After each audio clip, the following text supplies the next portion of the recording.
आज पोह्यांपासून कांदे पोहे न बनवता मी अगदी चमचमीत अशी रेसिपी बनवली आहे। यासाठी मी 1 कप पोहे घेतले, हे स्वच्छ धुवून घेतले आणि असे चाळणीमध्ये निथळत ठेवले। यानंतर पोहे अगदी सॉफ्ट झालेत, हे मळून घेतले। यामध्ये किसलेलं आलं घातलं, कढीपत्ता घातला, हिरवी मिरची घातली, काळी मिरीची पूड घातली, भरपूर बारीक चिरलेली कोथिंबीर घातली, 2 चमचे तांदळाचं पीठ घातलं।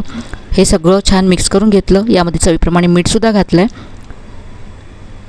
आता हे पीठ मळण्यासाठी पाणी न घेता इथे मी अर्धा कप दही घेतलं आहे। सगळं अर्धा कप दही यामध्ये थोडं थोडं करत घालायचं आहे आणि हे पीठ किंवा हे मिश्रण असं तयार करून घ्यायचं आहे। यानंतर हे 10 मिनटं झाकून ठेवायचं आहे। मधल्या वेळामध्ये ही मस्त अशी खोबऱ्याची चटणी तयार केली।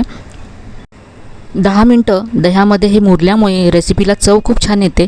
आता याचे असे वडे तयार करून घेतले, मेदू वड्याचा याला शेप दिला आणि हे इन्स्टंट मेदू वडे आता आपण फ्राय करूया।